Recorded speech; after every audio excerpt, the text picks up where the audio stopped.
Hey guys, and welcome back to my channel from beautiful Vietnam. We're currently on the gorgeous island of An Vin. It's a very rural setting, so if you're hearing some birds, that is what this is. And I wanted to bring you a new video for 2020, and that is how my no-buy year in 2019 changed my life and how my life now in 2020 is so different from what it used to be just a year ago. So without further ado, let's get into this video. Now, the first thing that some of you may be wondering is, okay, Millie, but your channel is about starting a business and social media and introverts and all of that.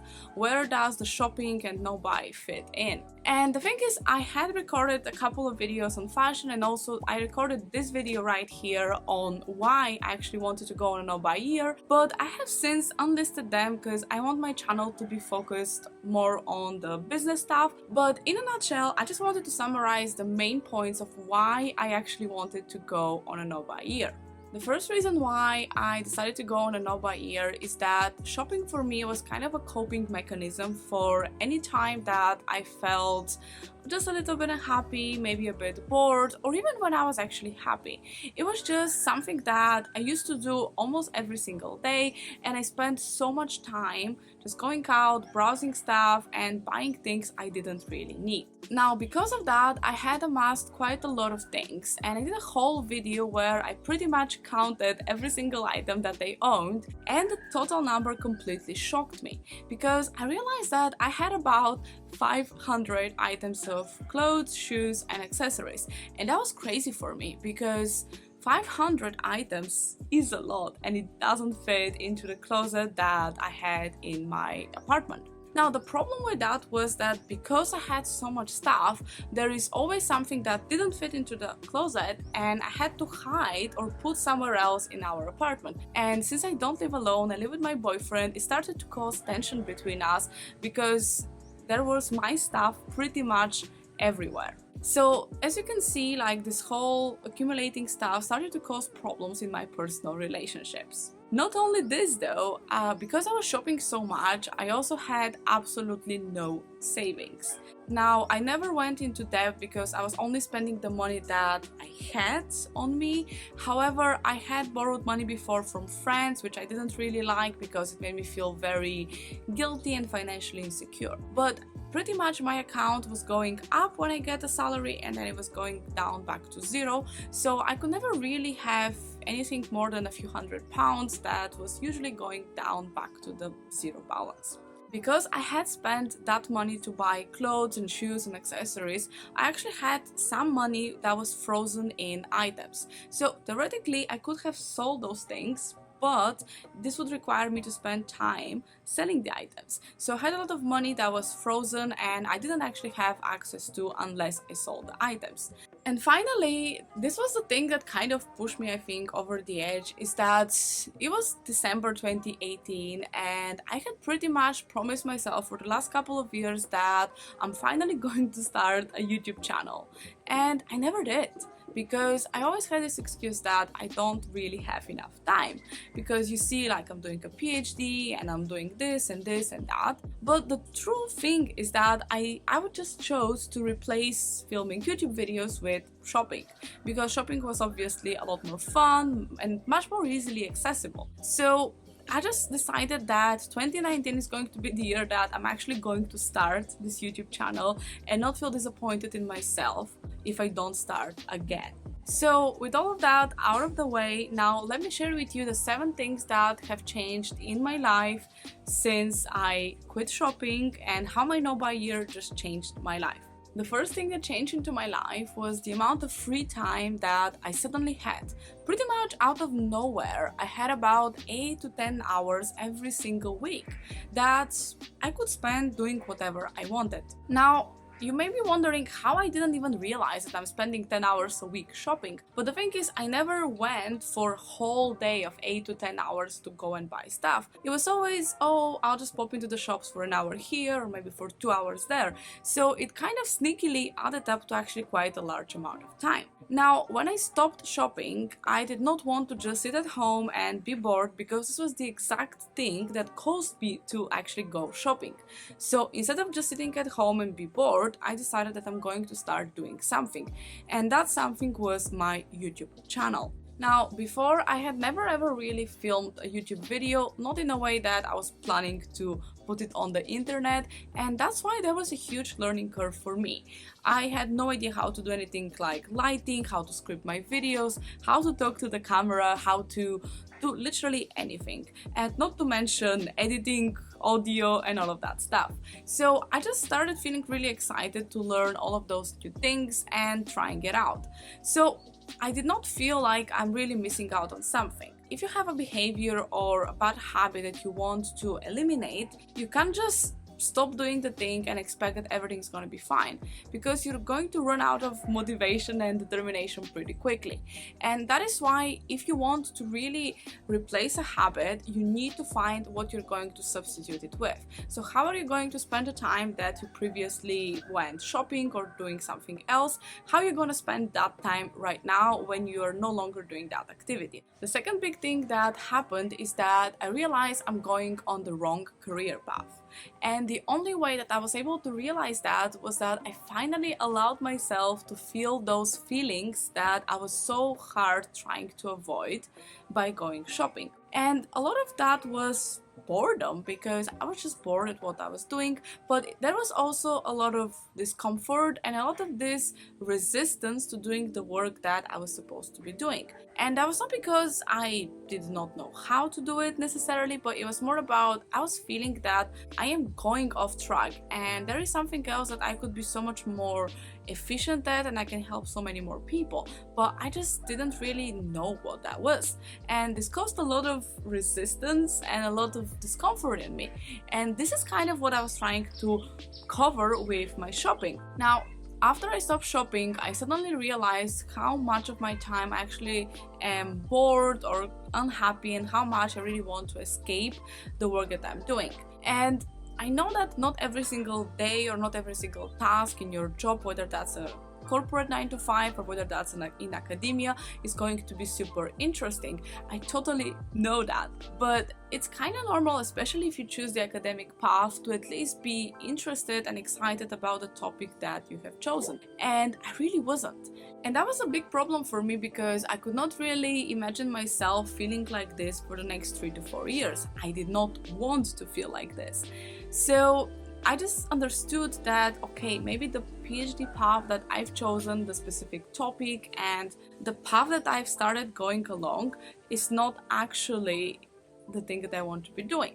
And I would have never ever realized that or have the courage to admit to myself if I hadn't stopped shopping, because those feelings became really apparent once I stopped numbing myself with buying different things to feel just a little bit happy every single day. And if you want to know a little bit more about the specific reasons why I quit my PhD, you can watch that video right here. But in any way, I felt completely different when I was doing teaching and working with people and just having a real impact straight away versus doing the research that I was doing. The third thing that happened was that I finally had savings. And this is the thing that was probably one of the biggest changes for me, because for the longest time I had been living paycheck to paycheck, or just having to borrow £100 here and there from my friends at the end of the month until I get my next paycheck. So as you can imagine, if you've ever borrowed money from someone, whether that's a bank or a friend, it feels very uncomfortable to not have any money of yourself and to also not have any sort of emergency fund. I first heard this on the Financial Diet channel, and by the way, if you're not watching them, they're such an amazing channel, but I heard the idea about emergency fund and I realized that if anything was to happen, I did not even have 1 month worth of my expenses in my savings, not to mention 3 months or 6 months worth, and that really scared me. So one of the things that really happened during my no-buy year is that since I stopped shopping and stopped spending money on pretty much anything that wasn't rent and food and bills, I started to get some money into my savings account, to the point that I was even able to open different savings goals that were holiday or emergency fund and things like that. And honestly, as someone who was literally at zero at the beginning of the year, it felt like such a huge win to have even a few £1,000s in my account, because it just gave me so much security and safety, and it just helped me feel so much more confident in what I wanted to do. And not only this, but when I started having those thoughts of quitting the PhD and basically cutting my source of income, I felt a lot more secure about doing that, because for the first time I knew that I could actually support myself and live off those savings. Even though I didn't want to, I could support myself for at least 3 months. And that was a huge thing. The second part of this equation is that I was finally able to have enough money to invest in a coach. And this was something that I had wanted to do for the longest time, but never could actually afford it. So by saving money for a couple of months, I was finally able to save enough to hire a coach that I actually paid in full. And I just felt so proud of myself for actually being able to invest in myself and just try to make my dreams come true. That was a big change for me, guys, because instead of feeling super scared, like, will I be able to pay my rent if I buy this course or if I invest in this coach, for the first time I felt confident that I'm actually investing in myself, and I'm coming from a place of abundance because I was hella determined to actually make my money back, and I took action and I did all of the things. So just by having the savings, it gave me so much more freedom and choice to actually make decisions and invest in myself. And that was probably, if I had to point to one thing, probably the biggest change that happened for me. Thing number 4 that happened from my no-buy year was that I started my own business. And honestly, if you ask me on January the 1st, what are you planning to do with this no-buy year? The only thing I would have told you is that I want to be free. And I even bought a necklace that says the word freedom. That was before the no-buy year. And I just kind of vowed to myself that I really don't know how, but I'm going to be free in 2019. But what actually ended up happening was that I was finally free from, first of all, what people expect of me. And getting rid of expectations and feeling free to disappoint people and realizing that nothing actually happens if someone doesn't approve of your choice, that was probably the biggest freedom that I got. And the second thing that really helped me to feel free was starting my own business. I realized that I can make so much more of an impact if I work for myself and I can help people directly. But I know that I would have never had the courage to quit my PhD and to start my own business if I hadn't stopped shopping, got enough money to invest into a coach, invest in myself, and actually figure out how I want to go further on. I actually have control over my life and over what I'm doing, and this is what kind of gave me the permission as well to go out and start my business, even though no one in my family pretty much is an entrepreneur or has their own business. So it just gave me the courage to actually take the leap, jump and start, and I couldn't be more grateful for that.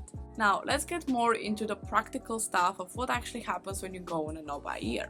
And what happened to me is thing number 5, I got rid of over 80% of my clothes. At the beginning of the year, I decided that I'm going to be very meticulous and tracking actually the things that I have, because I didn't just want to wing the process and hope for the best.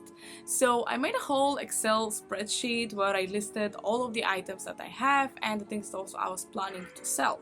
And it ended up being, I think, about 50-50. So I was going to get rid of 250 items and I was going to keep about 250. However, throughout the year, I realized that a lot of the things I actually cannot sell because maybe it would take me more time to sell the item than it's actually worth. So I actually donated probably over 100 items just to charities that need it and to people that may need it. I also gave a lot of clothes to my friends because I thought that, okay, if this item is going to make someone happy, then it's really not worth it for me to keep it and maybe wear it once when someone can absolutely love this item and wear it.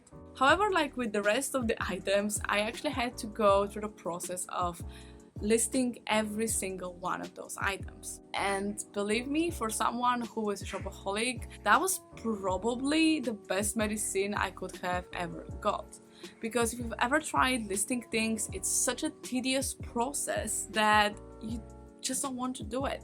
And the fact that if I wanted to get my thousands of pounds back, I actually had to do it. It was just so beneficial for me to go through that process, because I started associating shopping with pain rather than with pleasure. And this is one of the things that I also think that you can take out from this video, is that if you have a bad habit that is currently bringing you a lot of pleasure, it's going to be really hard for your brain to just stop doing it. So the kind of easiest way, I guess, to stop doing a habit is to start associating doing that thing with pain.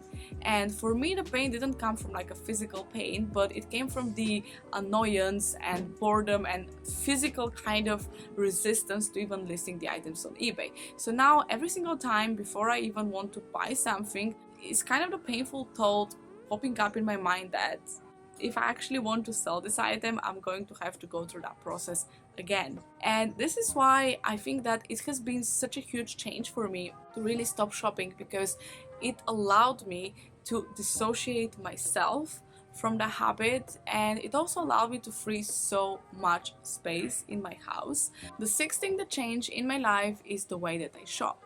And it is completely different from how I used to be just a year ago. In the past, I would definitely go and buy stuff at any point that I just felt bored, and anything that was good enough, I would just go and buy it. If it was the right price and it was sort of okay, it fit me okay and I kind of liked it, I would have bought that item.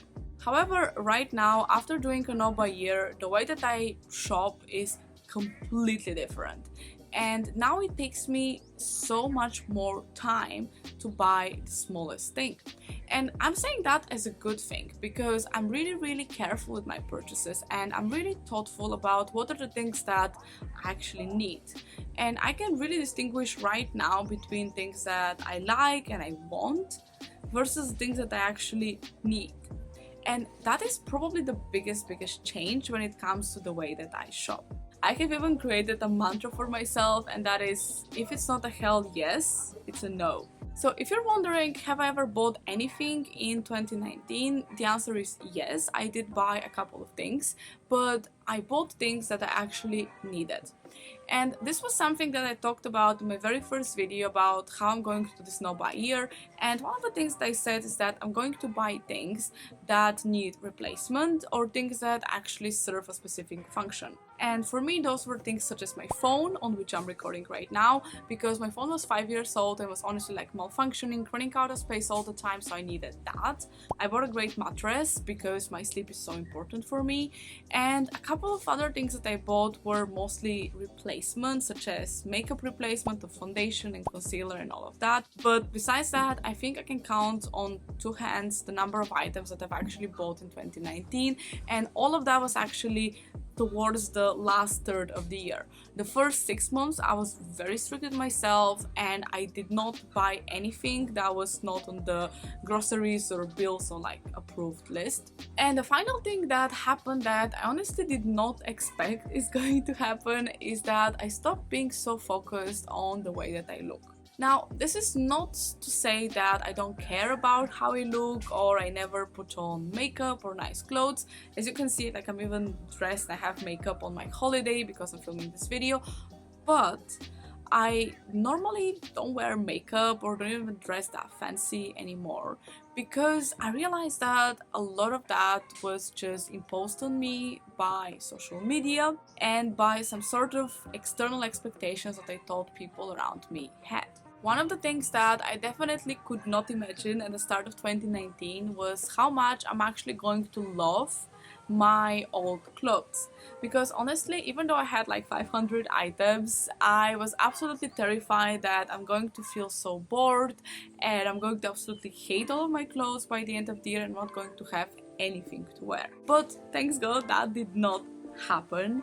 And what actually happened was that I fell in love with my clothes so much more. And I think this is a really great thing to consider if you kind of buy and use things once or twice, is that you never really find your style or what you actually like. So when I finally took the time to actually wear my clothes more than once, I started recognizing that there are certain colors that I feel a lot better in, there are certain types of clothes that I really like, certain shapes maybe fit me better than others. So in a way, I started figuring out my style a lot more, and that gave me so much more confidence. Even though in the past I was, I thought I was very like trendy and being a fashion blogger and all of that stuff, but deep inside I was actually very insecure and I kind of craved approval from other people, and I was known as the person with the most clothes or the coolest clothes or whatever. But right now, I think that even though I have way less stuff, I am usually better dressed. I feel like I look good in my clothes, and most importantly, I actually love my clothes. So this has been something that I could have definitely not predicted at the start of the year. Now, figuring out your style and figuring out what you like wearing, what kind of makeup and what kind of clothes you enjoy wearing is a huge part of actually feeling confident. I think for me the biggest confidence boost actually didn't come from the external stuff, but it came from doing the inner work. And I think I changed quite a lot as a person and as how I perceive things, how I do work and all of that, and I started gaining so much more confidence. And a thing that I think is really important to say in here, and I kind of wanted to leave this at the end, is that I felt so out of control when it came to my shopping, because it was not like I was completely oblivious that I'm shopping too much.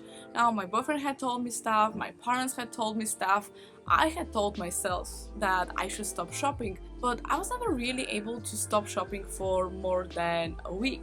So I honestly did not believe it was going to be possible for me to ever do that. So realizing that I am actually capable of not shopping for a whole entire year, and I'm able to take back control over a bad habit that I did not want to have, gave me so much more confidence, and it gave me this belief that if I put my mind to something and I'm actually determined and I have decided that it's going to happen, that I'm actually able to make it work. And instead of feeling out of control, you can take back the control over your life and take back control over who you are. So this was the thing that I think was, I know I say that about everything, but I think this was the biggest change, and that is this feeling of confidence that I am the one in charge of my own life and no one is really coming to save you. No one is coming to save me. Now, like my boyfriend, my parents, and my friends can all make comments and they can tell me stuff, but until I decided to take back control of my life, it was not possible for me to quit shopping. So in case you recognize yourself in that video, or you're like, okay, maybe I'm not shopping, but there is something else in my life that I can relate to what you're saying, I just want you guys to know that it is okay. That's the first thing, that it's okay that you're doing that, but it's also not impossible to change. And it's never too late to start a no-buy year. Now, I know that 1st of January has already gone, but I also wanted to tell you that you don't have to pick a specific date. You can choose today, you can choose tomorrow, or 1st of the next month to start being better and to choose to do something that you've always wanted to do. And this is how I want to leave this video, just as an inspiration for you to know that it is possible, because I honestly did not think it was possible for me to quit shopping, and I would have really cried if I had seen that video last year, because I couldn't find anyone telling me that it was actually possible for me to quit.